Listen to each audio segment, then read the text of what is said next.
Welcome, everybody. We're back at the Mayor Baba Center in Los Angeles. It's the March 9th, 1998. This is the Lord Mayor reading, and the present are Sam, Kennedy, Mark, and Fred. Jai Baba. Jai Baba. Jai Baba. And we are in Volume 3, the biography of the age of the biography of the Avatar of the Age, Mayor Baba, counting the years 1925 to 1929, Volume 3. And we're on page... Oh, I misplaced it. There we go. I think that's the page. Oh, yeah, here it is. Page 1084.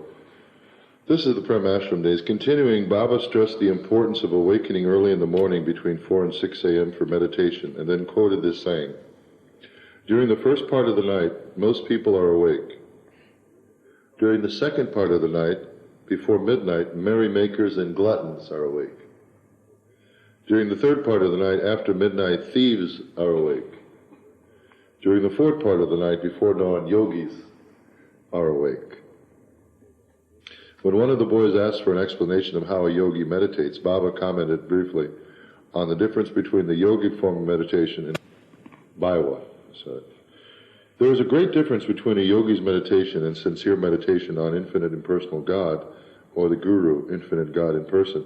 A yogi's meditation ends in the samadhi, while meditation done out of love ends in union. A yogi's meditation ends where love's activity begins. Wow. It begins? A yogi's meditation ends in the samadhi state, while meditation done out of love ends in union. A yogi's meditation ends where love activities begin. What he's talking about is that meditation can be originally have a basis in intellectual conviction or love. But he's saying that love is higher. He's saying that the meditation of love. Exactly. Right. So in other words, if a guy says, "Oh, gee, I want to improve my intellect," then I'll meditate. But if a guy says, "Gee, I love Baba," or "I love truth," let me meditate. So one goes to one place. Oh, yeah. On the 1st of September, 1928, a gathering was held in the new quarters of the Prem Ashram. In an emphatic tone, Baba dictated to those present, "None will repent for having loved me. None will repent for having served me. None will repent for having surrendered to me." At 2 in the afternoon, a cricket match was played. In the evening, a program of humorous skits and speeches was held in the House of Nonsense. We should have that at the center. Now it's time for the House of Nonsense. I agree. Yeah, that's a good. The House of Nonsense, the name given by Baba to the evening sessions in the dining hall, where for the previous several days, regular entertainment programs were staged. That night there were funny songs, speeches, and plays. Ramju excelled by speaking in 4 different languages, composing nonsense poetry, and changing his hat every couple of minutes to suit his varied presentation. So you can imagine, this is the House of Nonsense. A lot of fun. So next day, Karushu Masa, with his wife Suna and daughter Khorshid, along with Pilamai, left Toka for Bombay. Here's Baba in that famous one in Toka. Yeah. You've seen that one. Oh, yeah. 1928, wearing the jewel crown. That's beautiful. In fact, I think this photo of Baba's on the calendar of March. Close up. On the evening of September 3rd, there was a discussion about poets, and Baba remarked, "Persian poets are the best, followed by the Urdu ones, and then the Marathi poets. In English, only Wordsworth and Shelley are of their caliber." Really? Really? Hafiz poems are truly the most inspiring and revealing. Jalaluddin Rumi's and Shamsi Tabriz are philosophical, but they are filled with beauty and truth. The children greatly enjoyed this period of being in Baba's constant company. They were allowed many liberties that no adult would have dared before the master. Wow. On several occasions, they persuaded Baba to be photographed after they dressed him in different attire, as a king, as Lord Krishna or Ram. Awesome. Baba had informed them that one day he intended to visit Europe and America, So they even dressed him in a Western suit. We saw that earlier. Remember a couple cute, of weeks huh? ago? Yeah, Baba in a Western suit. You know the thing about Baba was he actually acknowledged the Godhead in each person because he would enjoy things in the same light, like, come on, tell me a joke, or or even something maybe off-color joke, just to, just to be like one of the men, or, you follow me? To be grounded. He wasn't a holy or thou type saying, Om Shanti Om, I'll adore now. You know what I'm saying? He would say that it's a key to have meditation, but that was a private thing. And sometimes in his company he demanded, quiet or attention. But at other times when he was just one of the men, he was just real. See, sometimes he'd want funny jokes. Right. Or I understand even, I don't know if you know this, Sam, didn't he tell off-color jokes? Baba used to like... Dirty jokes. Oh. From the men. The women here. No. But it's special, you think about it. Well, He was a real guy, man. He was a real guy, My question is... Cheated at cards? Did you know Baba cheated at cards? Baba used to cheat at cards. How did he You know substantiate that, doing yeah. it, though? But why? Well, because whoever lost had to rub their nose on the rug before him. So what? So in other words, he was determined that he would. Well, Baba always won, because he cheated. You know that. I know that, but see, you think that... I love that. No, I know you cheated, but do you feel that it's okay to cheat then? Well, Baba said, every avatar has... You say, otherwise he'd be perfect. He needs one weakness that keeps him bound to the universe. The gross. Yeah. Oh, see, that kept him bound down. Yes. Otherwise, because if he's perfect, he can't be here if he's perfect. So he has to do something that's a good reason. and he has to make a mistake each time. Each time he makes a mistake, so that he has to come back. And so he. Great. On the afternoon of September 4th, Baba allowed them to dress him as a local farmer. The children wrapped a long white dhoti around Baba, made him wear a silk coat, and wrapped a rose-colored turban on his head. Baba then took his seat in the rickshaw and was pulled by the boys in the mandali to the banks of the river at 5 o'clock. Photographs were taken by Rao Saheb. It is said that Baba looked as if he were calling the world to join him in the boat. Remember that one? You see him being pulled? Sail with him. This is from Bao. There's poetry. Sail with him across the river of life to the eternal shore. The infinity of the infinite one absorbs and merges with all. Who had the courage to heed the captain's call? Who has the heart to transcend his own mind? Baba and the boys had a splendid time riding the boat on the river. Afterward, he took his seat in the hand-drawn rickshaw and was again taken for a ride. Stopping at one place, Baba's mood became serious, and he revealed the difference between mercy and compassion. Mercy is one thing, and compassion is something else. I do not show mercy in the ordinary worldly sense, but I do have compassion. For example, two people see a man shivering, freezing to death in the cold. One feels sorry for him, but walks past. The other feels no pity, but realizes the man needs covering. So he takes off his coat and gives it to the man, thereby exposing himself to the cold. That is compassion. Even though the guy didn't feel anything, he acted. Here's a picture of Baba on that boat.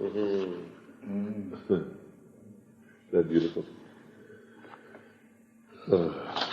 Here's the Baba with the boys. seated in the rickshaw. See, There's the rickshaw in the Prem Ashram. The rickshaw is right next to Baba. That beautiful 1928 Toka. Baba's in the rickshaw, no? Yeah, the rickshaw. Right. Seated side. The boys were so enamored of Baba that they had moments of divine madness. They were not content to have only his personal companionship. They wanted his belongings as well.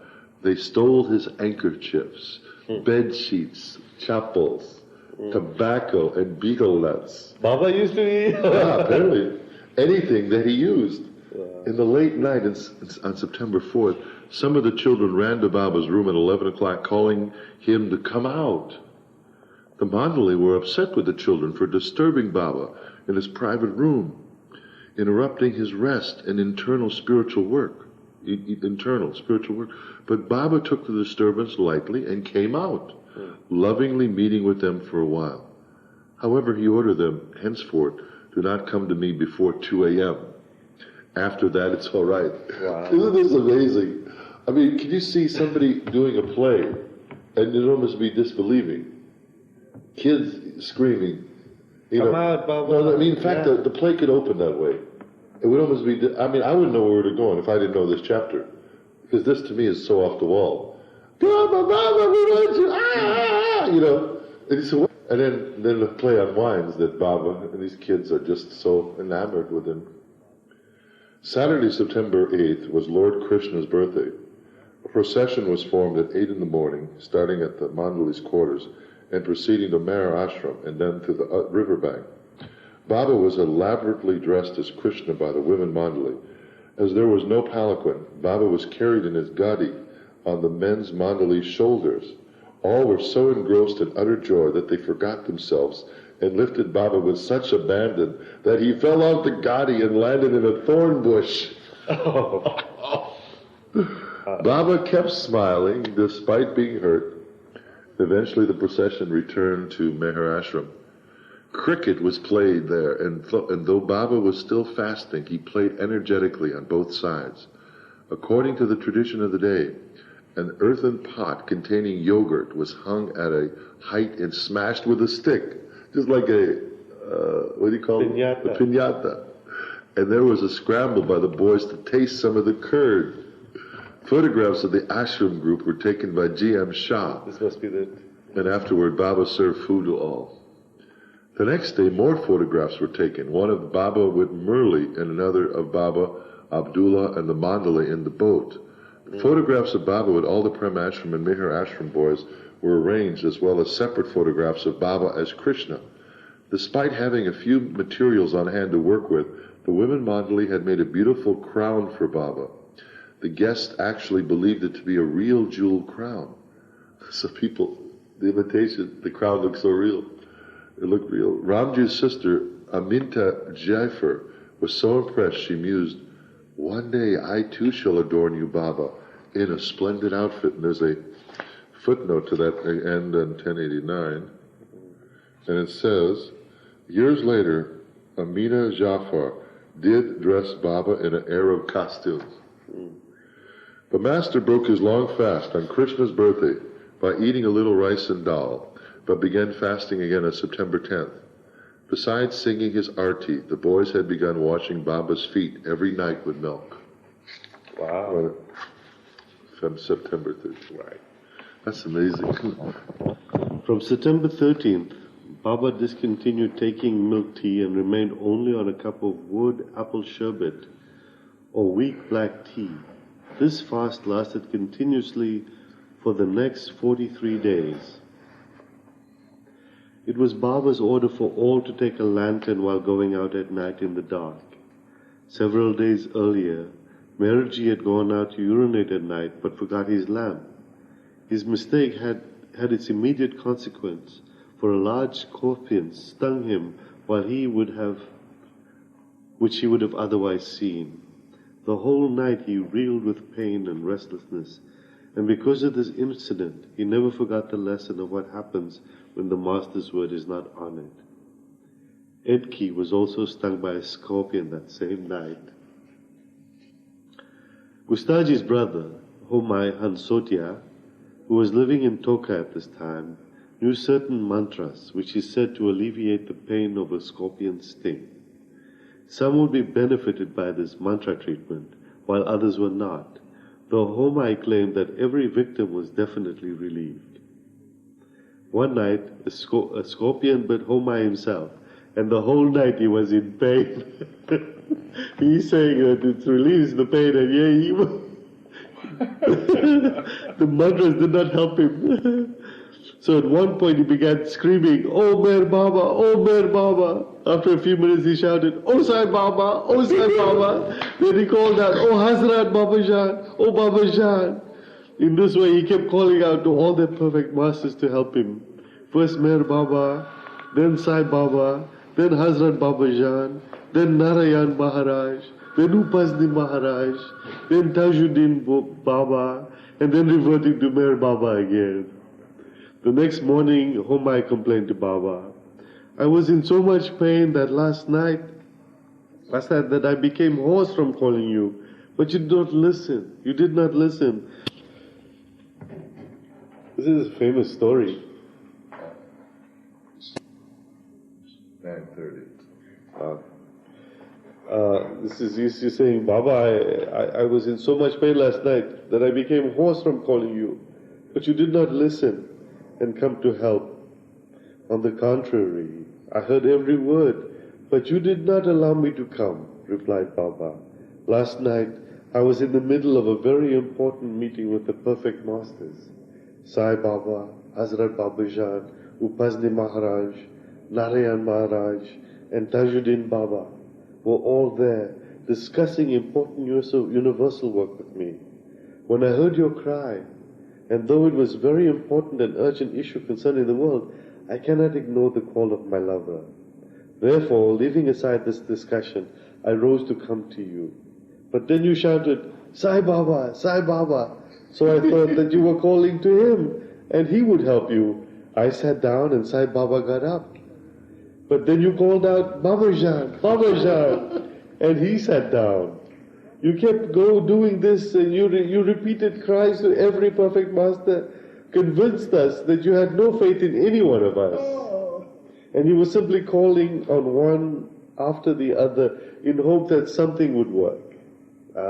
Had you called on only one with full faith, he would have helped you. What could I do? I was ready to help you, but your faith in me was lacking. Omai replied, I have full faith in you, Baba. Had your faith in me been only fully in me, you would have called on me alone. Remember that by holding firmly to the feet of only one master, your aim is achieved. But by leaving one master for another, you will be left in the lurch. So powerful lesson there, you know.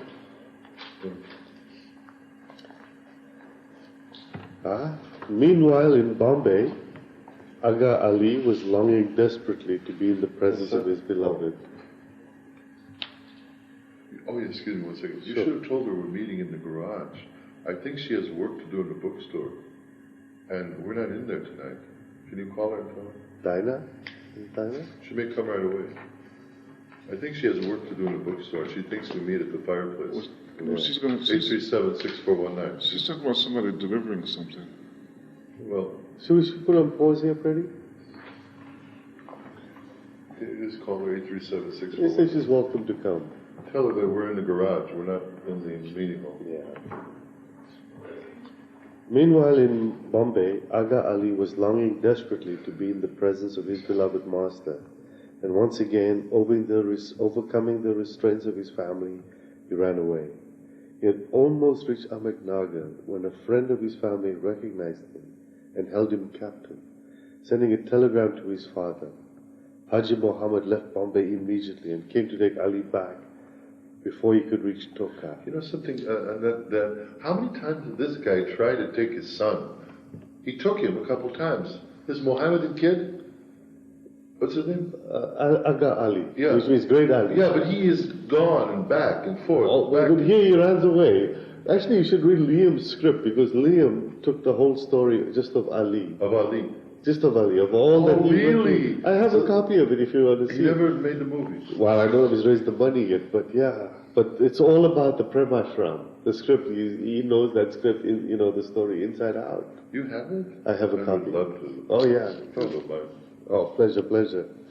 So anyway, on September 12th, Baba embraced all the boys except Ali Akbar. It's Aloba. The boy could not bear this and began crying, resolving to go away. But soon Baba comforted him and he was quieted down. It was the pain of Baba's indifference that Ali Akbar could not bear. The boy was to learn that love flourishes, is nourished and strengthened by the pain of the beloved's arrow. During this period, Baba dictated this poetic riddle to in Gujarati. The inside is like Bomanji's oven, outside and Jamna rivers. It is like wax fighting with steel, helpless, yet how obstinate.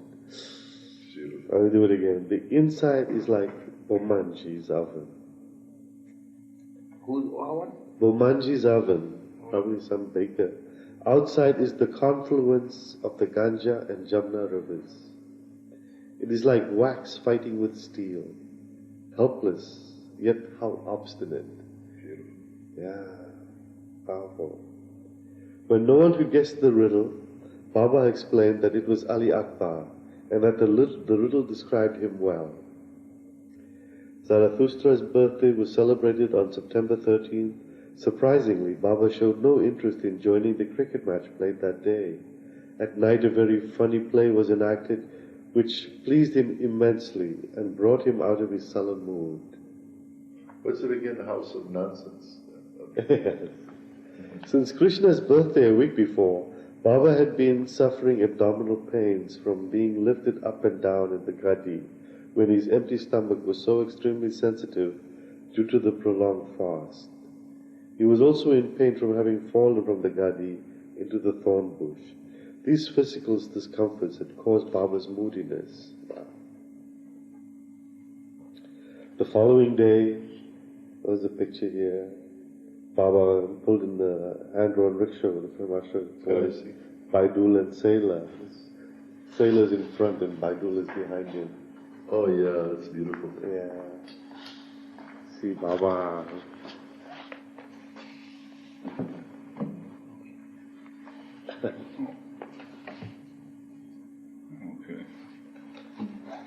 Okay. The following day, the children wished to have Baba taken around the ashram in the rickshaw, and to please them, Baba tolerated the ride. But the constant jolts on the rough terrain only increased his stomach pain, and he was now unable to drink water. That night, there was no talk or discussion after the arti at 9 o'clock. Keeping the boys at a distance, Baba leaned his head back on the gadi and closed his eyes. All were ordered to go to sleep quietly. Baba looked very sad the next day. Despite his ill health, he tolerated the boys' constant botherations throughout the day, which did not allow him to take the rest he so desperately needed. In the evening, Baba sent the boys for a walk and instructed them to keep silence and speak only after they returned. Baba directed 8 of the boys to pull the rickshaw around the ashram, carrying his comely coat in it. In the evening at Arti, Baba looked grief-stricken and fatigued. Seeing him like this, a boy named Tukaram Kambo burst out crying. When Baba asked him what he wanted, he replied, "I don't want anything except one thing. I want your suffering. I cannot bear to see you suffer. Give me your suffering or I won't live." Oh my God. So Baba is suffering. Universal word. Well, Because they say it sounds like every day his mood changed. Well, but you know, this was cumulative. You know, he had been fasting and then he fell out of the gadi into the thorn bush, and you know. But I think this was more than physical. Yeah, well, yeah. But for this kid to say, I don't want to see you suffer.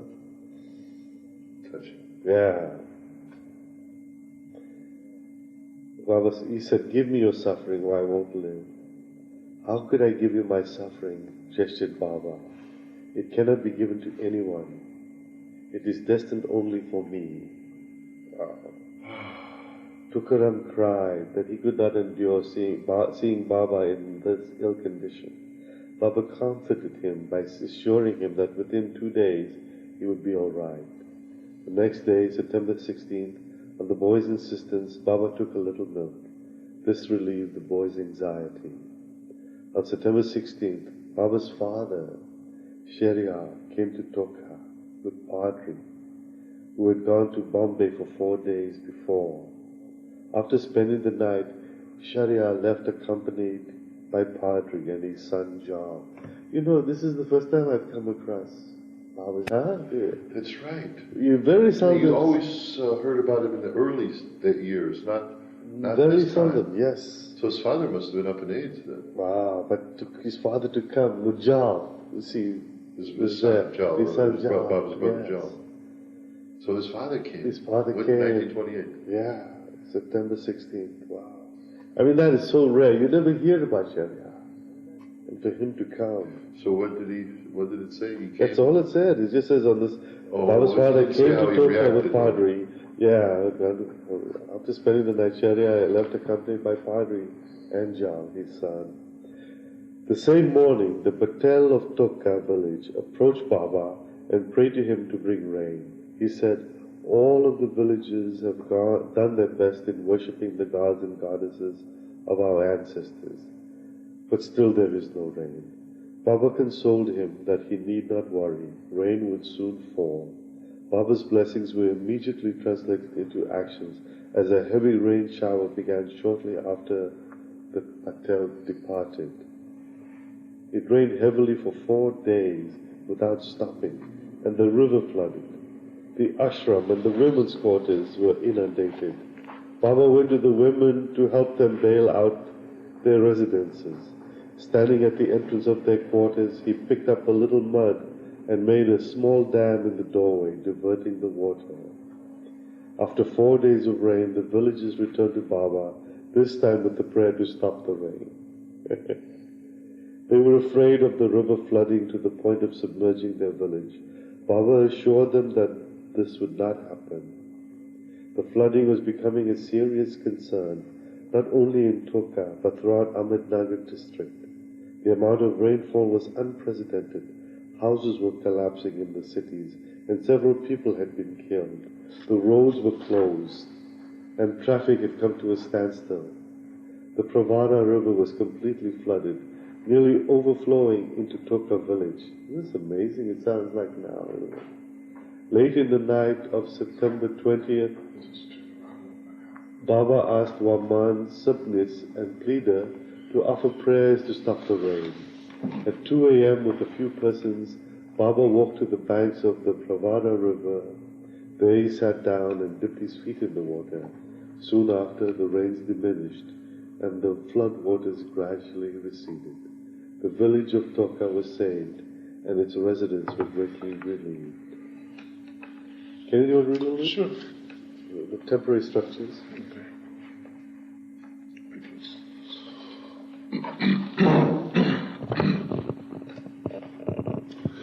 The temporary structures at Tokka were made of tata, bamboo matting, but a permanent building named Meher Manzil was erected for Baba and the Prem Ashram. Baba's room was 7 feet square, and the other section for the boys consisted of 32 rooms, each 7 feet by 4 feet. On September 21st, the building was officially opened. Baba was given a bath by some of the boys after not having bathed for the previous 18 days. He had been wearing the same sadra during this period, and the robe he changed, and that robe he changed. Baba's table cabin was brought to the manzil the next day, and the new residence was inaugurated with bhajans and sweets. Baba was garlanded and photographed, and speeches were delivered by Dara and a few others. The Prem Ashram boys were shifted to Meher Manzil on September 23rd, and Baba allotted separate rooms to each of the 32 boys. He cryptically remarked, "My plan here is to forge links." What Baba meant by forging links may have to do with his universal work. He required separate links, and links, by the way, is italicized. And the boys of the Prem Ashram were evidently to be those links. Life in Tokka was very strict. Previously, due to some disagreement, Gulab Shah had been sent away from the ashram. Every person who lived in the ashram had to obey Baba's orders. The Mandali had orders not to talk with the prayer master and boys, and if they happened to see any coming, they would quickly retreat for fear the boys would start a conversation. They were also ordered not to come inside the Meher Manzil compound. If Baba happened to catch someone entering, he would question him. Why did you come inside? What is in here to see? Go away. During this period, Chanji once went for a bath in the river. He did not know how to swim and was bathing on the ghat, a stone platform, which led down to the river. All of a sudden, a rush of flood waters increased the level of the river, and Chanji was pulled in. He called off the Baba's help and actually saw two hands in front of him pick him up and bring him safely to the bank. He recognized them as Baba's hands. Chanji then fainted, and when he came to, he found himself lying on the bank. He immediately went to Baba, proclaiming that this was the second time in his life that he had saved him. Feigning ignorance, Baba inquired what had happened, and Chanji narrated the incident.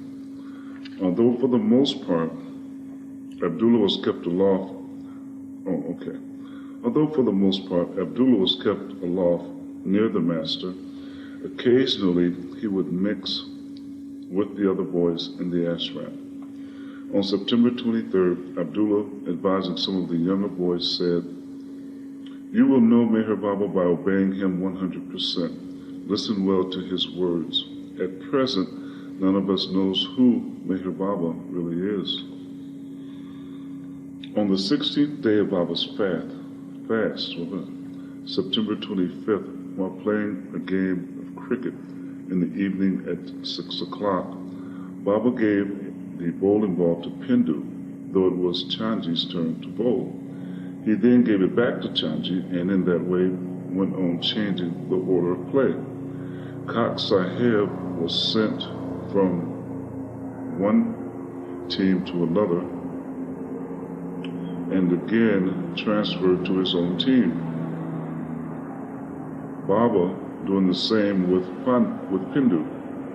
When the game was over, Baba remarked, "I have done great work today. I am honest, and that's why I'm telling you."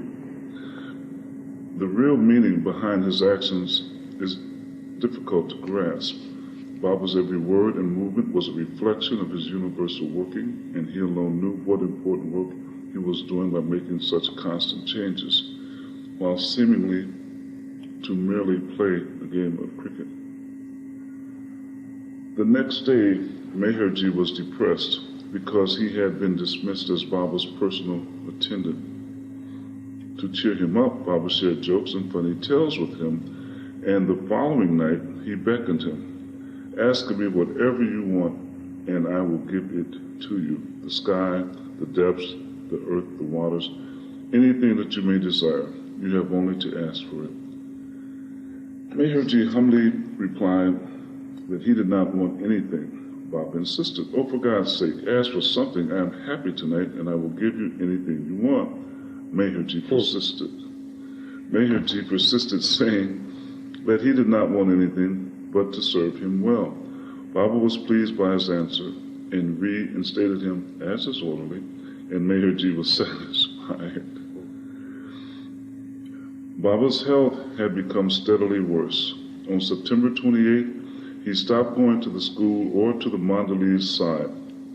Later, he held a long discussion with the Mandali about closing the. After several hours, it was decided to continue the activities, and Rustam was again approved, Bara Sahib, as he had been in Meherbad, with full authority to affairs in the ashram according to Baba.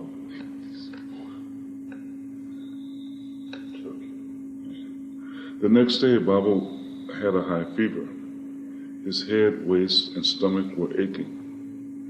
Yet he continued his fast, staying at Meher Manzil, the whole day surrounded by the boys. Ramju happened to pass by in the morning, and Baba gestured to him. "How do I look?" Ramju replied that Baba looked his usual self. Still, remarked Baba. Last night was terrible for me. I had a 105-degree temperature throughout the night. My limbs have gone limp. My back is sore and aching. I could not rest even for a second. Had you been in my place, you would have dropped your body. Then, abruptly changing the subject, Baba turned to one of the youngest boys in the ashram, 8-year-old Pandit Yeswant Mahindarsh, and asked, "Tell me what you want. God, freedom, paradise, a motor car, toys, or anything else that you like. This is the time. Ask me whatever you want today, and I will give it to you."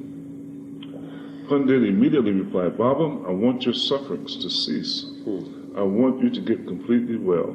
Ramju was so touched by these simple words from one so small that he was speechless.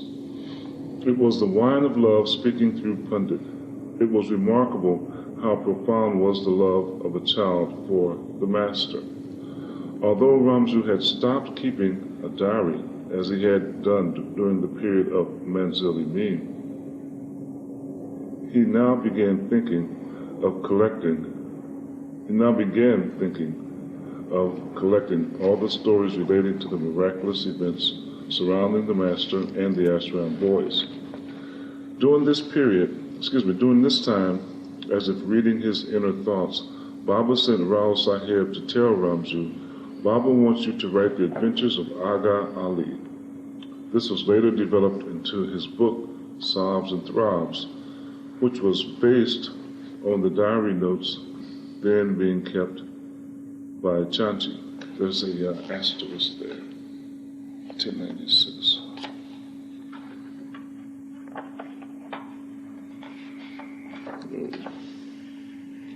Okay, the reader may wish to refer to the book Ramju's Diaries for a full account of Ramju Abdullah's views.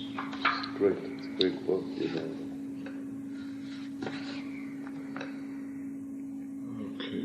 Okay. Aga Ali was not the only Pir Ashram boy to suffer separation from the master and risk grave dangers while escaping from his parents' home to return to the ashram. Another was a 12-year-old Muslim named Abdul Wahab Kalingad, who had been taken away on the same day as Ali but had managed to find his way back to Toka. On September 29th, however, his elder brother again came to the ashram and took him away. Within 3 days, the brother was back demanding Kalingad's return. The boy had escaped on the very day they reached Bombay, but had not yet turned up in Toka. The brother eventually relented, saying that Baba was truly the light in Kalingad's heart, saying, "When he comes, let him remain here," and he left. On October the 1st, Kalingad finally showed up, and his brother was immediately informed by telegram. A party was given at 5 in the afternoon to celebrate his return. This is Baba in 1928 Toka. Great photo. It is a good photo. Yeah. Oh, so. All right. Where there is a lamp, there are moths. No one can understand the play between them without having the experience of being a moth. Every nerve was strained to keep these moths away from the lamp. But how could they survive without seeing the lamp burning in their hearts? But how could they survive without seeing the light burning in their hearts? Wow. Okay. A new timetable for the Prim Ashram boys came into effect from the 1st of October 1928. 5:30 a.m., wake up, wash and brush teeth, etc. 6:15 a.m., breakfast and thereafter a walk, no meditation. 7 to 10:30 a.m., meditation. 10:30 to 12:15 p.m., bath. Those not bathing should rest. No meditation. 12:15 to 2 p.m., lunch and rest. 2 to 3:50 p.m., meditation. 3:50 to 4 p.m., attend the dispensary for treatment, if not rest. 4 to 5 p.m., meditation. 5 to 6:30, walk or play a game. 6:30 to 8:30, rest, no meditation. 8:30 to 9:30, dinner, walk, no meditation. 9:30 p.m., rest, retire for the night. So there was activities then, exercise, huh? Walk instead of play or walk at, what time was that? There was 6 a couple of them. o'clock? One was at 6:15 a.m. Play at 6:15? No, that was a walk. At 6:15 in the Oh, morning. really? So Baba had them walking, and then again in the evening. Yeah, right there, breakfast. Did at Baba 6:15. exercise? Baba used to love to walk. Brisk walk, probably. So that he knew to keep his body in tune. Well, you know, I mean, in the later years, he would always meet with the women mindfully, and he would always say, "Do as you like." No, he would say, "Do as you like," and that meant he wanted to be alone to just walk, and Baba would just walk briskly. You know, like Mara, Mani, and all of that. So they would usually play, and Baba would just walk. You know, that was before the accident. He loved to walk. Did you know that? Baba I used to didn't know. love I didn't to know. walk, and that was one of the things he did was giving that up with the accidents. Was that he loved to walk. Some Mara in her book to say that Baba loved that more than anything. That's sort of a good lesson for us too. To It's walk simple and stay exercise, you know. active. Yeah, it's just You don't simple have to go exercise. to the gym and work out. Exactly, Just to exactly. But that was one of the things he sacrificed, was his love of walking. Yeah, I imagine he had to. And yeah, he also walked. There was 3 walks. There was one from first one 6:15 a.m. breakfast and walk. The second one is 5 to 6:30 p.m. walk or play a game, and the third was 8:30 to 9:30 p.m.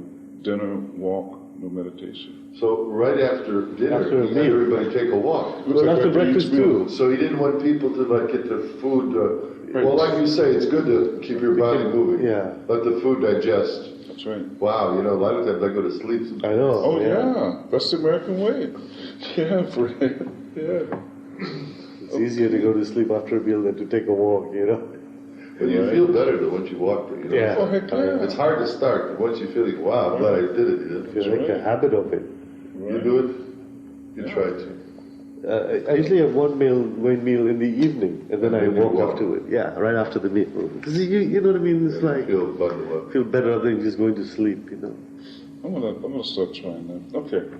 The same day, the following rules and regulations for the Pure Ashram boys came into effect. Boys not to touch one another, not to speak to one another in Baba's presence, not to make holes to peek through in the bamboo matting, separating rooms, not to enter another's room, not to use another's articles.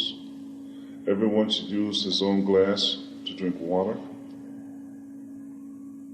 not to go out of the compound without permission, not to take a walk in the hall.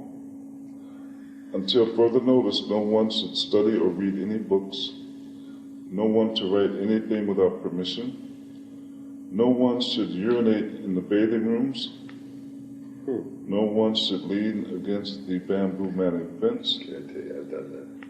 not to touch anything in work without permission, not to touch anything in the ashram without some reason. People do it, I guess I heard people do it. All should obey. That's okay, leave it. Very good. All should obey the officer concerned, especially Baidu.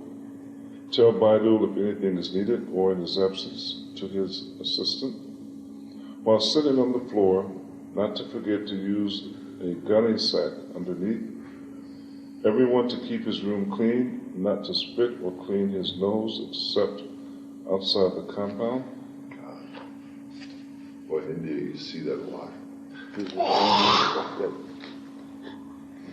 Oh, that's a beautiful photo of Baba. Toka 1920. He looks radiant. This is true. Okay. Freddie, you want to try it? All right. Okay, let me get this. You're right there at the top of the page. You paragraph everything. I don't think the napkin goes, but Oh, the napkin was in there too? Oh, it was? Yeah, turn it. You turn the mic on. Page 1100. For several days, Baba was in a dark mood and mentioned leaving Toka and disbanding the ashram. Because of the heavy rains throughout the night, the weather was quite chilly, which Baba did not like. Baba would love tonight, it's beautiful. Oh, yeah. Going to the toilet in the open field was inconvenient for the men. The boys were brought to the school with difficulty, and it was practically impossible because of the physical discomfort to teach them. Almost half of the benches and chairs were wet. Chanji was scolded for putting the boys to so much trouble. Baba ordered the school closed on October 2nd because of the wet weather. They were to rest that day as if it were Sunday and hold classes the following Sunday to make up for the lost day. For a change on October 3rd, Baba went to Nasik with his brother Jal, Rasaheb, Chanji, and Allah Akbar, whom Baba had recently named Majnu.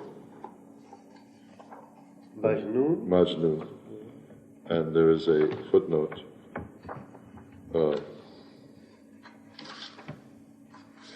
Majnu is a famous Persian character who fell in love with a woman, but because of tribal circumstances could not be united with her. The suffering of not being with her eventually drove him mad. In the end, however, he encountered a perfect master who gave him realization. Majnu was a befitting nickname for Allah Akbar because his love for Baba was very near divine madness, and the boy was the most intense and restless of those in the Prem ashram. That's Ali Akbar. Wow. So yeah, Majnun means mad.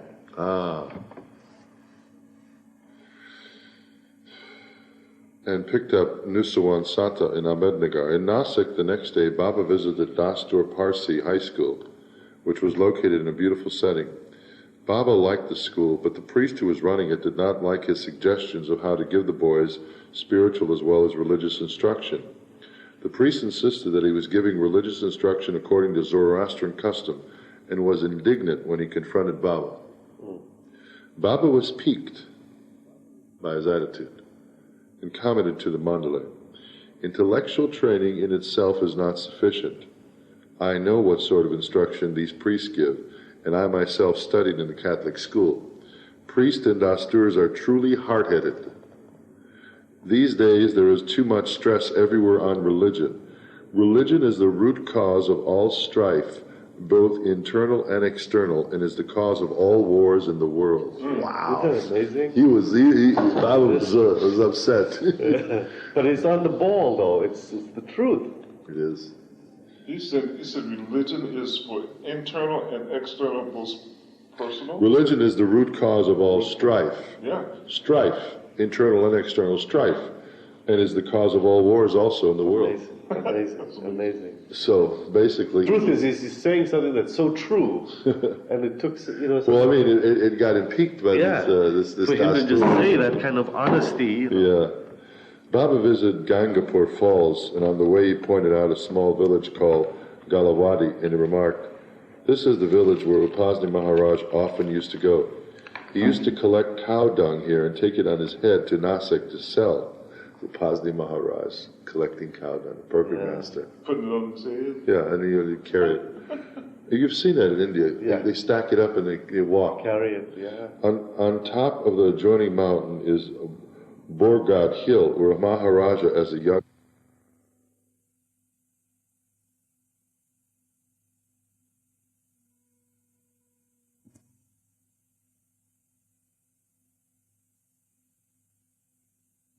uh, 1100. Okay. While on the way to Nasik, the car was stopped briefly near the tomb of Bapu Sahib in Ahmednagar. Many of the local people believe Bapu Sahib to be a saint. However, Baba revealed Bapu Sahib was a perfect, God-realized, but he was a mazub and not a salik. Within a few minutes, on their way to Akbar Press to have lunch before proceeding to Nasik, another car passed them from the opposite direction. bet those roads were the same as they are today. Back in the 20s, I bet they were. Maybe it was dirt at that time. Yeah. Noticeably slowing down for a few moments before continuing on. To the amazement of the Mandalay, seated in the car was none other than Hazrat Babajan. Babajan passes Baba's car. And let me read this again. Within a few minutes after Baba just passed this Bapu Sahib's tomb, on their way to Akbar Press to have lunch before proceeding to Nasik, another car passed them from the opposite direction, noticeably slowing down for a few moments before continuing on. To the amazement of the Mandali, seated in the car was none other than Hazrat Babajan. Why? Because, that's amazing, because she used to always stay under that tree. Yeah. It's a long way to come. This was not the only coincidental meeting of the two masters during this trip. On his return to Ahmednagar 2 days later, on October 5th, Baba again stopped in Nusawan Satas. A special room had been kept at Akbar Press for Baba to rest, and he went there while the Mandali had their meal. Within moments, Baba came out into the compound and sat on the veranda by himself. Thinking that the master was sitting in solitude for his special work, the Mandali and devotees purposely kept silent and at a distance. Again, to their utter surprise, they saw a car drive up with Babajan inside and stop on the road exactly opposite to where he was seated. Meher Baba's face looked wonderfully joyful. There was an exchange of glances between the two masters, which signified some mysterious message between them. After only a few minutes, the car with Babajan drove off. Wow. It's a beautiful setting. This was the second meeting between Babajan and Meher Baba. Asked about the significance of these meetings, Baba cryptically replied, Babajan met me today for the second time. It means now that I am free. Wow. It means that I am now free. That's what it means now. It means that I am now free. Coincidentally, on the very same day that Baba left Toka for Nasik, Aga Ali began his second escape from Bombay to Toka. Wow. More significantly, Ali arrived at the exact time that Babajan and Meher Baba met at Akbar Press. At 7 in the evening, Baba and the group arrived back in Toka, where Baba happily welcomed Ali back, embracing his hero tenderly. Baba intended to proceed to Aurangabad and further north to Nagpur that very night. Leaving Rao Sahib and Allah Akbar in Toka, he started for Aurangabad with Abdullah and Kak Sahib, but the car got stuck in the mud after covering only 4 miles, so the roads were all mud, not paved. Baba and the group had to spend the night in a wayside shelter, returning to Toka the following morning at 11 o'clock. Baba had transferred and was now wholly occupied with the Prema Ashram boys. The boys were eating only once a day and sleeping only 3 hours a night, but they were remarkably healthy and energetic. Baba would discourse every day the spiritual path, obedience, and faith in the Master. The spiritual path, obedience to, and faith in the Master, and many other themes, inspiring them to tread the path of wholehearted devotion to God. Here's a beautiful scene. Meher Baba with the ashram boys along the Povrara River in Toka in 1928. These guys look pretty mean. They look boss. Those ashram kids. Mark looks like he's in the boat.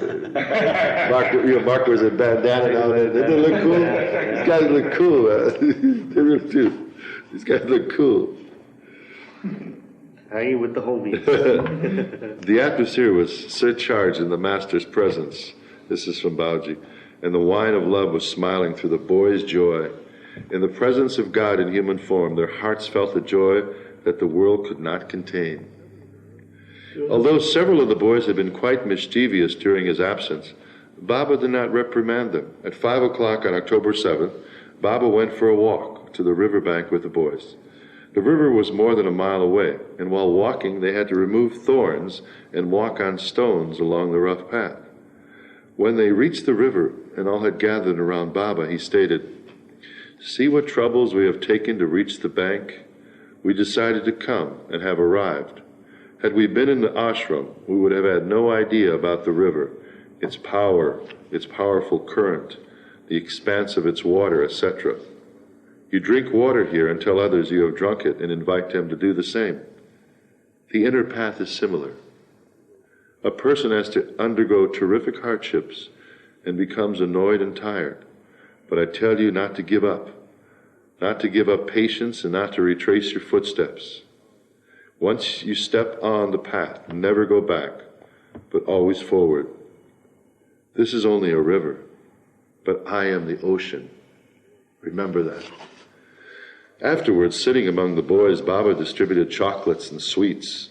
During this period, the men and women Mandali found the opportunity to be with Baba only in the evening, for during the daytime no one was permitted near him.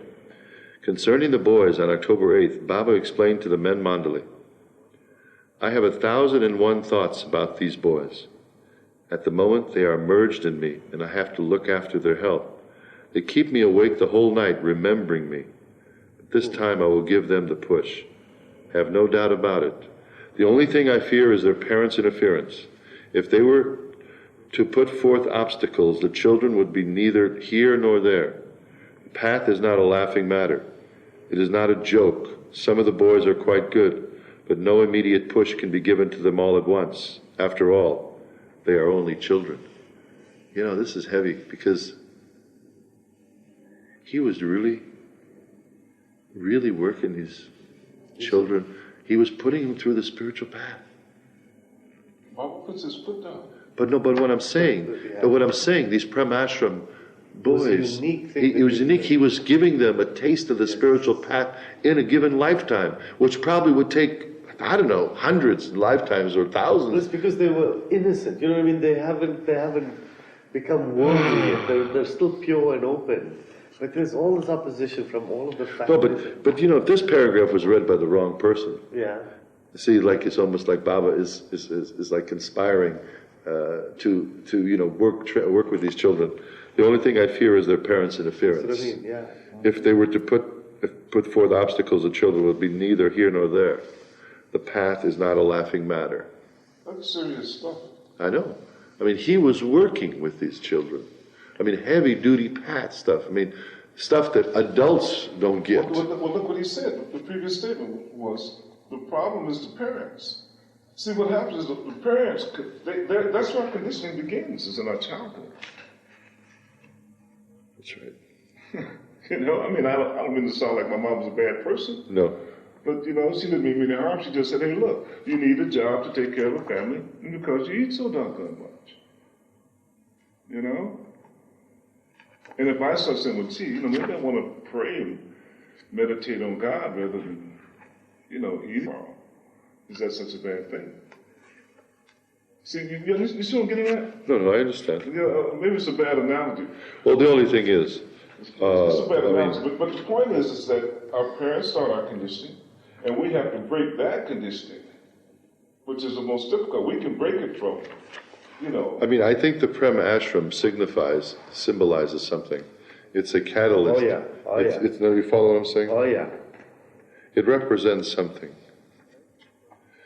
In 1928, Colonel Irani, the infamous Colonel Irani. That's Mehra's uncle. No, not the guy that was mad at Baba. That's Mehra's uncle? Yeah. Began publishing critical articles about Meher Baba in the newspapers, inciting in the Irani and Parsi communities ill will and hatred toward him. The colonel became totally preoccupied with his misconceived false propaganda. That's it. Thank you. And also started sending objectionable letters directly to the master and certain close followers. Concerning Colonel Irani's activities on October 9th, Baba remarked, all this has no substance. There is nothing in it. It is not real suffering for me. Jesus had no roof over his head and had to wander all the time. I have no such hardships. Yet I want and rather invite them. Let him write and speak against me. It will bear good results. So in actuality, Colonel Irani was a powerful medium for the master and his work because due to the colonel's blasphemous attitude, Meher Baba's name rapidly came into prominence. Because you know, people like to talk about some... When the master began gathering disciples, the Parsi and Irani communities were opposed to him. almost fanatical in their opposition to the extent of even plotting his murder. But gradually, as their hostility simmered down, those Zoroastrians who had been most antagonistic to him eventually bowed their heads at his feet. In fact, Baba was giving inner help to Colonel Irani to spread more opposition to him as an impetus for his work.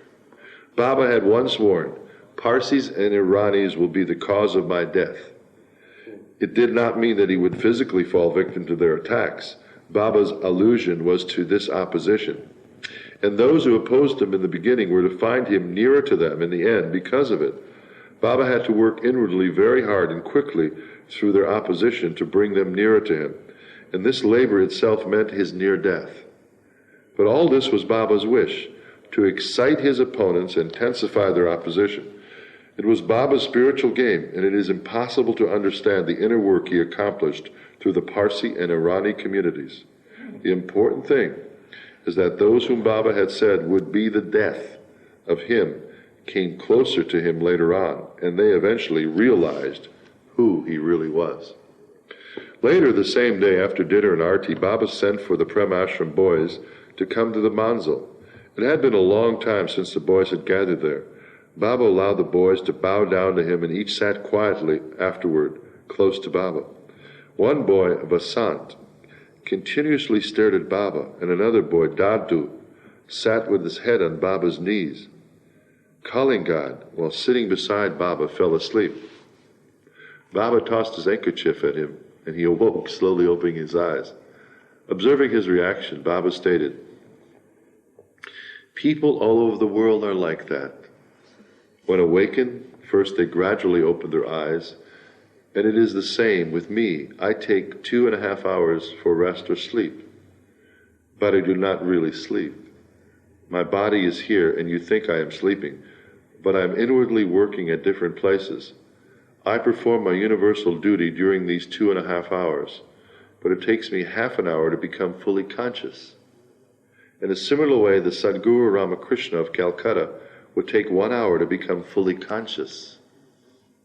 A perfect master never sleeps. While he is doing universal work, strenuous efforts are required to open his eyes, as if after a long sleep.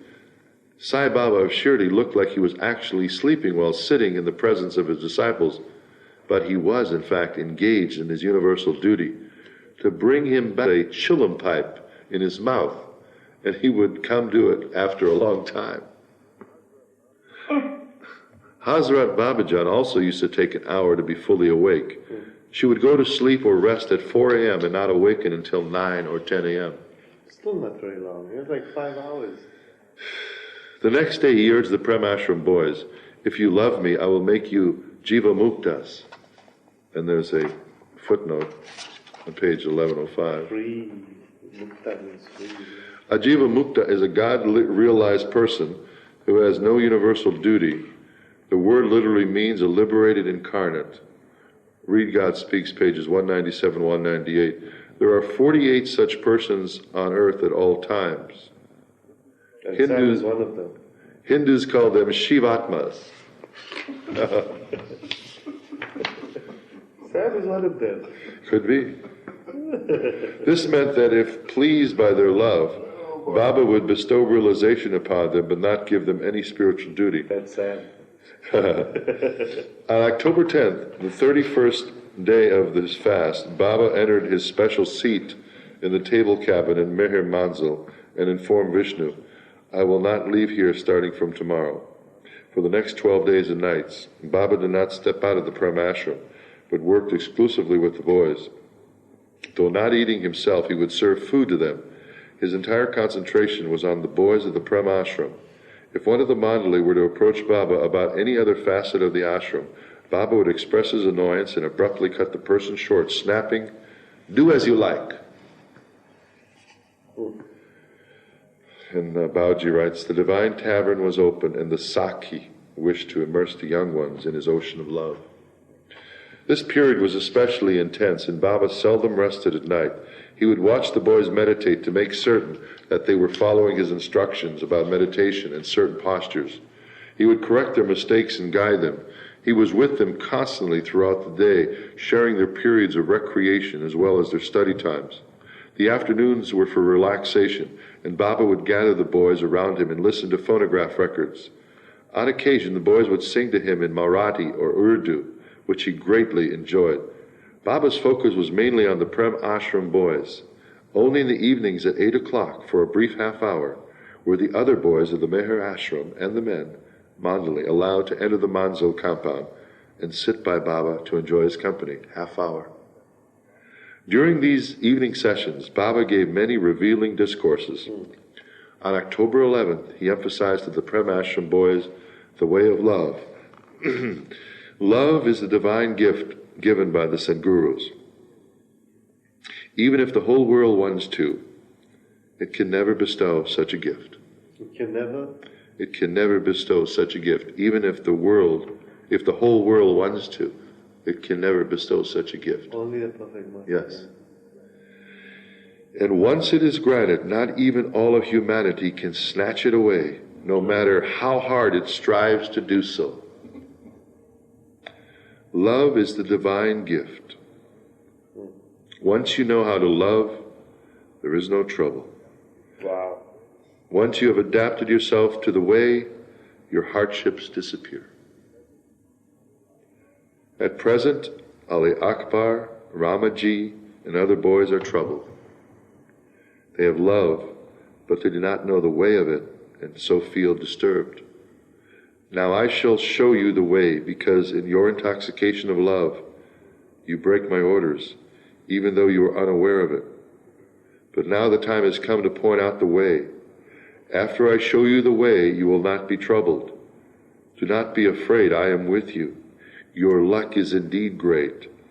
Sadgurus are in form only for people like you. I will show you the way as it has never been shown before.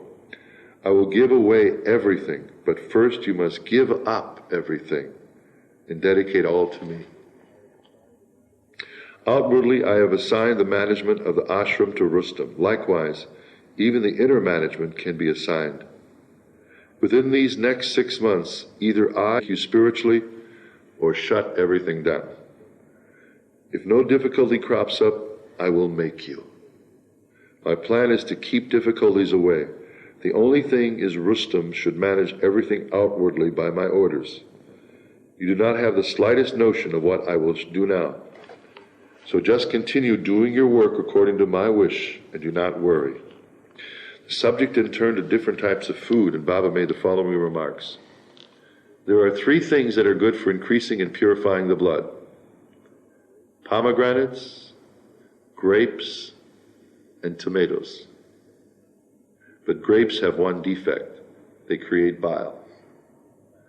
Okra is good for people with backaches. Potatoes give strength, but create gas. Lentils are good. Beans, pumpkins, cabbages, and cauliflower are not nourishing, Wow. but are tasty. Eggplant is the worst possible thing for you. Good thing I don't like eggplant. To eat eggplant is to commit suicide because it spoils the blood and turns it to water. Wow. In other words, This is awesome. Baba's getting this. Well, yeah. Baba's laying down all kinds of info here, you know. radishes create gas, but they are good for the intestines. Baba liked them too. Spinach is also very good. So, I love spinach. It's good for the blood. Yeah. so good for the blood purifying is pomegranates, which Gigi loves. Yeah. Grapes and tomatoes. But he says grapes give gas. Gas, remember Dana? Remember Yeah. he gives. Yeah. And okra is good for the backache. The potatoes give strength but create gas. And then he said lentils are good.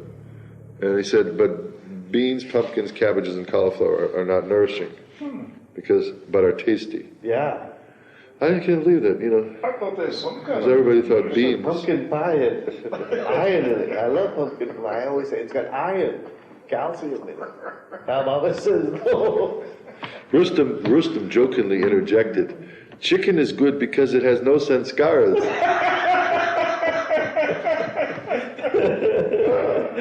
And Baba says, we are not talking of sanskaras, but the quality of things, corrected Baba. Okay. Then he continued, among non-vegetarian food, fish is the best for the brain because always say that. because it contains phosphorus. Eggs are good but are hard to digest. Yeah. Among all food, milk is the best because nothing is killed in obtaining it. Because milk comes out like a receiver, like a dispenser, you know. The cow's got the tits to milk, and that's why it's like in India, it's a natural thing in India. This, you know. Everything has milk in it. Everything special has milk in it. The best desserts, the best. The next best are vegetables because life in them is not fully developed. The worst impressions lie in non-vegetarian food. By eating meat, a person at once contacts animal sanskars, which stimulate anger and lust. And there's a footnote to that effect. In vegetarian forms, the gross and subtle bodies are developing, but not the mental body. In animal forms, the mental body begins its development. In the limited minds of animals exist anger and lust as they kill for food and sometimes for a mate. Ooh. So, you picked that up. That's why, you know. After the steak, you feel After the steak, you say, wow.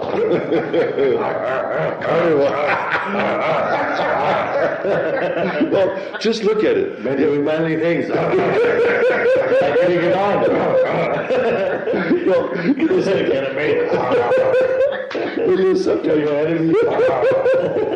Sometimes when you see a man or woman chewing a steak bone, it looks just like an animal. I mean, I've seen, you know, like a steak bone, you try to do a T-bone or something, and you go like, God dang, my dog does that, you know what I mean?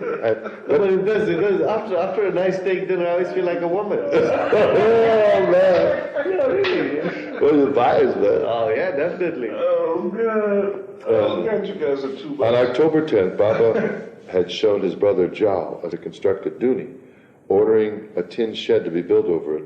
Jal prepared everything in one day, and Baba came to inspect it accompanied by Baidul, Rasahib, Chanji, Maraji, and Chugla. Summoning the boys, Baba had them sit down around him. He then had to say, "It is for you that I am sitting inside this shed in seclusion and working. Therefore, while I am working there, should be no disturbance at all. If I am disturbed, you will not progress. If I am not disturbed, I will see that you advance on the path. Nowadays, your education and study have been stopped. This is a problem, as there is opposition against me in the newspapers and elsewhere. If one of your fathers comes here and finds that you are not studying, he will think otherwise and take you away. The village headman is also keeping his eyes on us to satisfy the public outcries. And if the police come, they will discover that you are not studying. Therefore, a shed has been erected near the manzil, where only English will be taught from 2 to 5 o'clock. Baba's. Look at Baba dressed in the Western suit and toga. Yeah. Sam, look at Baba. He's sitting too. The kids put the Western suit on Baba. I know. I like the way he's sitting. Yeah, he's so cool. He's Man. dressed, yeah. And then you can see the kid tripping out on it. Yeah. He's got, I think, a flower they put in his lapel. He's got the boot, no, like the bow tie. I do not like all this scholastic education, Baba's continuing on, but for various reasons you have to learn English so that you may be able to read Ramthirt, Shamsi Tabriz, Hafiz, and Vivekananda without any difficulty. But really speaking, education does not have the least connection with this path. You have no idea what work I do and will do. But this is to show people that you are studying, and it will also help you in later years in reading the spiritual literature of the great ones. I am telling you this in case any of your parents turn up and want to take you home. But you should not think about all this. I want you to continually think of me and do as I said in yesterday's discourse, and I will look to everything. Today I am leaving everyone and sitting inside in seclusion. What for? For you alone. It is not necessary that you think of anything else but me. Just do as I say. I will assuredly put you on the path. I may awake some of you at night for meditation. It will be cold, but never mind. If you do not listen to what I say, you will be at a disadvantage. Leave love aside for the time being, and I will see that you benefit the most. But if love is given, you will be like fish out of water, and your thirst will take time to quench. I do not wish to harass you, and thirst is a terrible distress, an indescribable pain. You do have the slightest notion of it.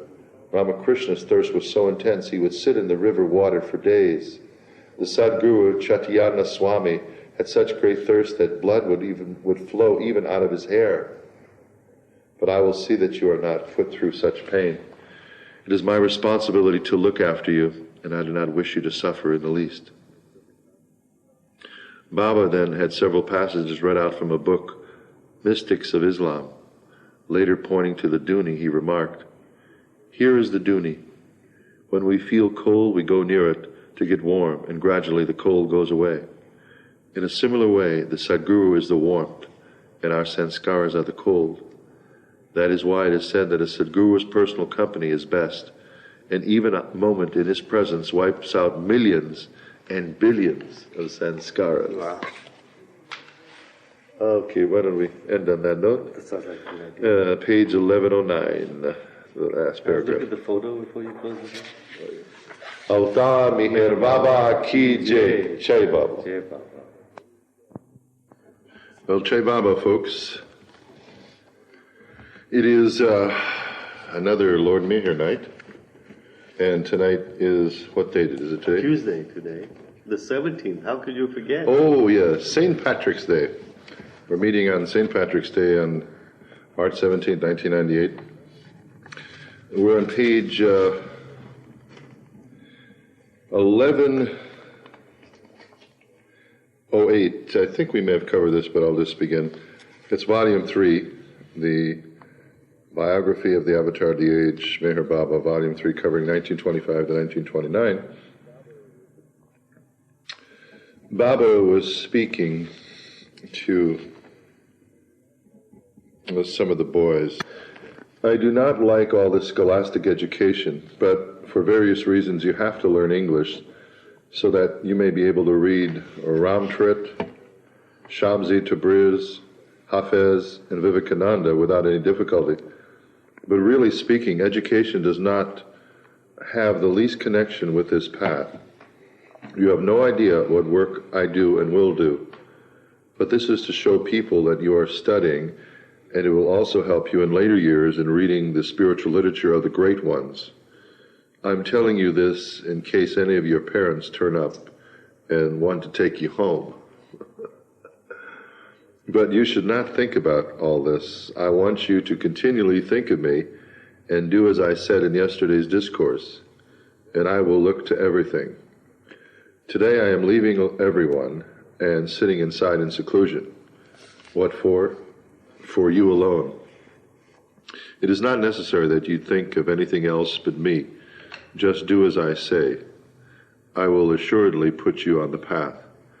I may awake some of you at night for meditation. It will be cold, but never mind. If you do not listen to what I say, you will be at a disadvantage. Leave love aside for the time being, and I will see that you benefit the most. But if love is given, you will be like fish out of water, and your thirst will take time to quench. I do not wish to harass you, and thirst is a terrible distress, an indescribable pain.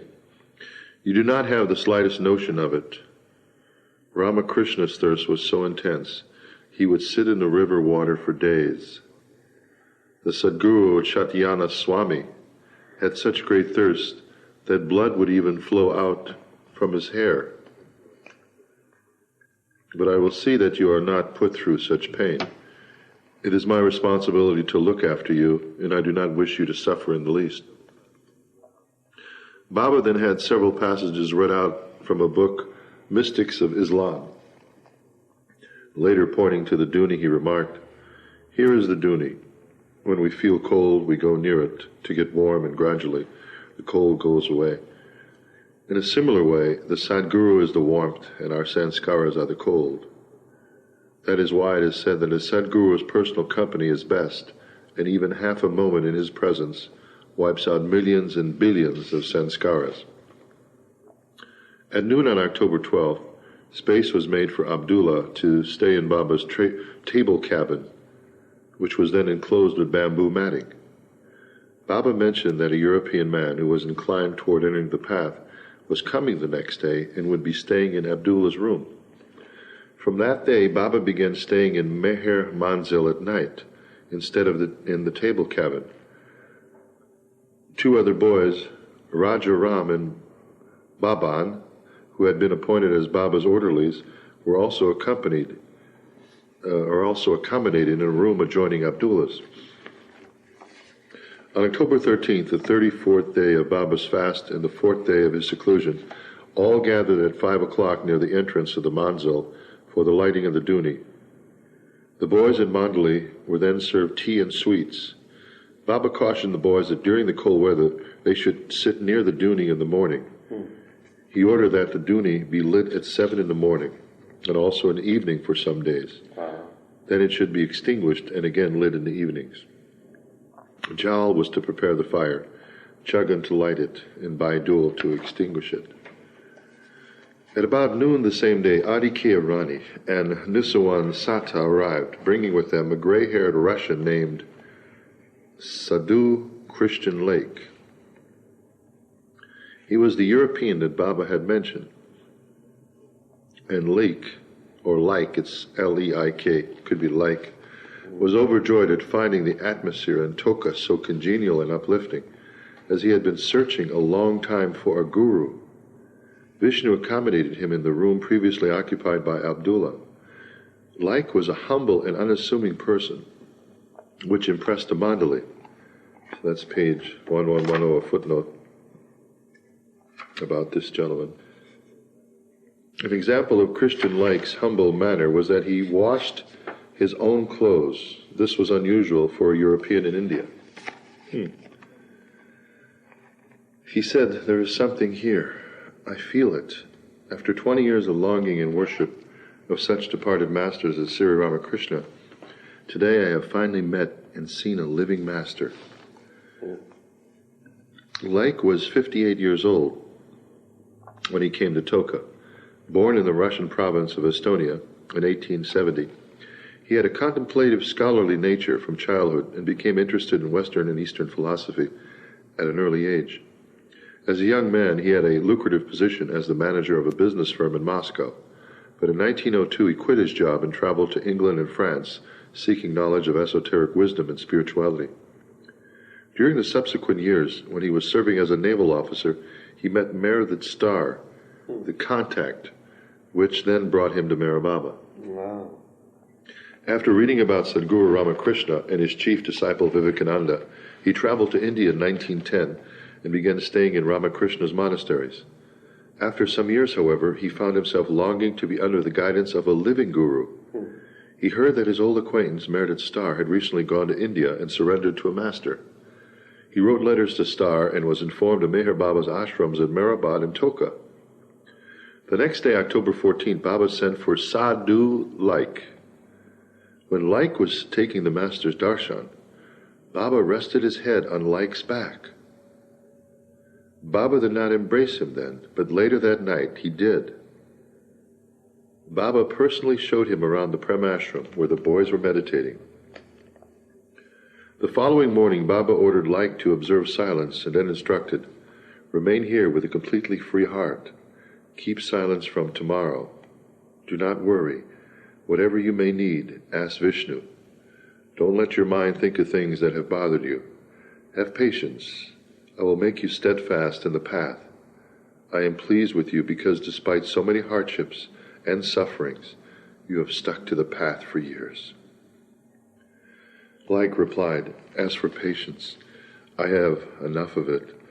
I know I will be giving the right thing at the right time.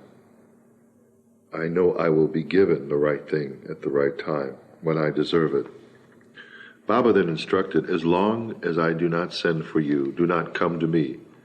Even if I don't call you for days, don't come and don't worry. I am with you. I will speak with you internally." "I know," said Like. "Masters always speak internally." Meanwhile, Kakabararya arrived in Toka and was given the task of erecting a fence. But Baba was testing him, and he was still not fit to stay permanently in the ashram. After only 4 days, Baba sent him back to Bombay. On October 16th, while discoursing to the boys, Baba disclosed more about the inner path. This path is extremely difficult for the outside world, but it will become easy for you to tread because I myself will work through you. For example, suppose you have to go to Manzil via the road, but the road is full of holes and rough, and in some places very narrow. What if you were blindfolded? How would you proceed? I hold your hand and tell you where to put your foot, since I see each and everything. My eyes are always open. Despite all this, if you do not hold my hand, how am I to guide you? To hold my hand means to do as I say. Therefore, I am telling you daily to always listen to me and to think of me constantly with all your heart. Then see what untold benefit you derive. Brother Jal, Baidul, and Shagan were responsible for looking after the boys. On the afternoon of October 18, Baba informed them, for proper meditation, the stomach should be light. This implied that there was to be a change in the boys' diet. From then on, for breakfast, tea and chapatis were served. For lunch, rice and dal. And at dinner, tea and chapatis again. Vegetables were therefore eliminated. Baba also outlined a new timetable to go into effect from that night. 2 a.m., wake up. 2:30, 2 to 3 a.m., weak tea after a wash. 3 to 6 a.m., meditation. Yeah. 6 to 6:30 a.m., tea and chapati. 6:30 to 7, rest. 7 to 8 a.m., meditation. 8 to 9 a.m., discourse by Baba. 9 to 10:30, sleep. 10:30 to 12, bath. When no bath, do as Baba directs. 12 to 1, lunch. 1 to 2, rest. 2 to 5, school. 5 to 6:30, some game or playing. 6:30 to 7, rest. 7 to 8, dinner. 8 to 9, to be near Baba. 9 p.m., retire. Baba would sometimes walk to the river with the boys, where they would bathe. Abdullah, who had regained some of his physical strength and was nearly normal conscious by now, was told to teach the younger boys how to swim. On October 19th, Abdullah was ordered to fast on liquids, which he did until Baba broke his fast 5 days later. At 6:30 that evening, the boys gathered around Baba. However, some began joking, and Baba became very annoyed that they were not paying attention to him. Baba made James Titus stand up and asked him why he was laughing. He replied that he was laughing at what Bhiwa had done. Chahabu and Bananji had also been laughing the whole time. Baba scolded them. Leaving everything aside, even my mandali, I am laboring for you and you are laughing. I have no objection if you laugh while playing or at something humorous, but why laugh unnecessarily? Do you ever take food while answering nature's call?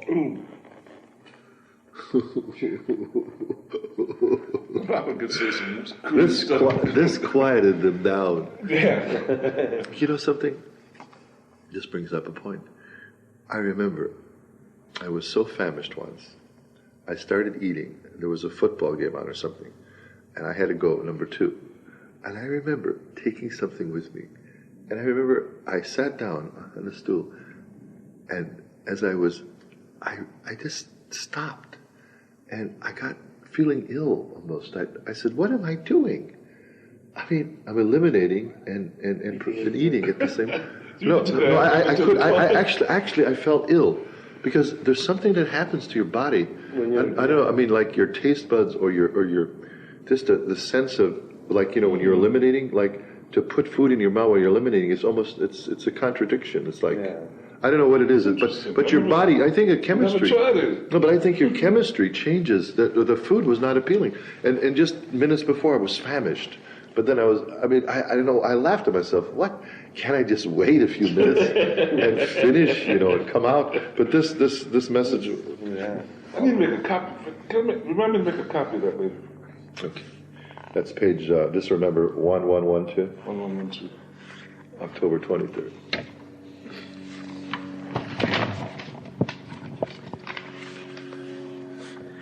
October 23rd was the Hindu holiday of Dasera. On this occasion, Baba came out of his 12-day seclusion and broke his fast of 43 days. He had started passing blood in his urine, and his general health had severely weakened. Baba explained when Ramju showed concern, when I observe a fast, it amounts to all the people in the world having observed it, since it is no one but I in everyone. Wow. Say that again. Okay, when I observe a fast, it amounts to all the people in the world having observed it, since it is no one but I in everyone. Wow. I mean, that's amazing, because Baba's saying the whole world is, if he has done it, the whole world has done it. We're doing it from as he does it. It's simultaneous. Well, he's saying, I mean everyone. So if I do it, I'm doing it for everyone. Think about the concept of avatar, though. Yeah. A soul in touch with everybody and everything. And really understand that? I don't think I do, but Well, my new thing now is whenever I greet anyone, like at this conference, whenever I'm saying Jai Baba, I'm greeting Baba in them. Right. You know what I mean? It's like, as Baba said, everyone, so I'm going to start just... That's the proper way to greet people. You greet the God in each, I'm greeting Baba in each one. That's a beautiful way, because then you just... It's becoming a habit, it's becoming a habit, so that after a while I don't see Freddy, but I see Baba, Yeah, no, that's beautiful. Because Mani used to say, we used to see the many in the one. Right. Now we see the one in the many. So when they love you, they're really loving Baba. I see. Now, when Baba was alive, they were seeing the many in him. Yes. Now they're seeing him in everyone. That's Mani used to say that. That's beautiful. Yeah. But I think that's the key to almost relating with love in your heart to human beings. I mean, you don't have to necessarily say that I know all about this person's background, but if you greet them, like you say... You're greeting Baba, you're greeting God in each one. You're not it takes away the diversity of you. It's just like, what I'm are greeting... you into? Who are you? What's your name? It's harder so far with people that you work with intimate, but when you just see someone, you're just passing someone, you just, inside I'm going, Jai Baba, greeting Baba, but... it's like... That's beautiful, though. Oh, because I bet you sometimes people react to you. Yeah, they do. It was 1112, so... Yeah, I got it. Yeah, but people do sense... They respond in a way, they feel something good about it. There's something different, they know that... you're really nice guy, and they feel goodness or something coming. Exactly. Yeah, it's sort of like now, if I got someone that's angry, I'm not greeting, the anger is not going to affect me because I'm not greeting the person, I'm greeting God. You're greeting God. Yeah. That's beautiful. Yeah. That's right. The master transferred 15 of the boys from the Prem Ashram back to Meher Ashram that day, leaving 18 boys in Prem Ashram. Aga Ali, Ali Akbar, Baban, Babu, Chabu, Tatu, Daulat, Esfandiar, Hormuzji, James, Jawamard, Khuda Box, Nana, Maruti, Sahu, Surya Bhan, Tukaram, and Vasant. 8-year-old Pandit wept profusely, pleading his usual case. Give me one last chance. You are God, and I am but a little boy. That's a sweet saying. Why be so harsh with me? And he was therefore included. He always gets it, he always wins when he does that. I love that. Give me one last chance. You are God, and I am but a little boy. How can God... Why be so harsh with me? How can God turn that down? For included 8-year-old. Oh, come on. I mean, that's a sweet scene, isn't it? Yeah. Oh, Baba couldn't... He didn't have the heart. No. To do that. That's sweet. The only thing is, you always say, what was the karma of the boy? The boy was he to be included, Yeah. So that Baba changed something just for him. Remember one time Baba said somebody wanted a baby or something, and he said he didn't want to approve it. And finally he said okay, and then he told him, he says, by me granting you this baby, I have to change so many different roads of sanskaras or whatever. Right. That The whole of creation has to be the whole of creation has to be adjusted for you because to accommodate that. because everything was basically Was in order. set, and Yeah, now we so have to- I mean, yeah. it blows. See, people just don't understand. No. Actually, the same thing happened with the Sufis when they asked for an illumined master. Baba said, "You have no idea what you're asking of me, but I will do it." Yeah. Oh, really? Yeah, So because that the same thing. The same thing. You had to adjust all of creation to accommodate that request. And who is this, the illumined master? Is that Well, Rashida or Makai? they said Makai? they wanted to always have an illumined master, meaning not just Makai, but every other So in other words, they made this request request directly that to they Baba. should always have a yes. That they And should being always the have. avatar, they figured, why can't we have our Always illumined have master? the- So yes. he's our preceptor or whatever they call him. Yeah, well, but, I mean, it's a heavy request to say we always wanted someone who's illumined, meaning, someone who's high up on the plains, rather than trusting Baba, So Baba says, you have no idea what you're asking. Something, it does sort of reminds me of, in the Love Street lamppost mansion, that's, the old mansion. Yeah. And it basically had the caption that maybe Baba will let us have it someday. Oh, no, really? But I don't know. In a way, I just thought that maybe that was poor taste because somebody is talking about magic or something. You follow what I'm saying? Yeah. Anyway. I get you. But people sometimes get a little Carried away. carried away because, in other words, because I've heard talk like that too. The center here is so beautiful, but yet they say let's have it all, and we can't afford it. But Baba will find a way for us. But, Exactly. but why even think about those things? Well, you don't publish that. You don't publish that. It's published. Yeah. I thought when I read it, I was sort of taken back. I said, "Wow, why would somebody who was editing let that go?" Because it looks a little bit. I don't know what's the word. Envy. Huh? Envy. No. Well, no, that's sanctimony. And it just looks sort of like. Well, it's sort of Not in good sanctimonious. taste. It's not in good taste. Not in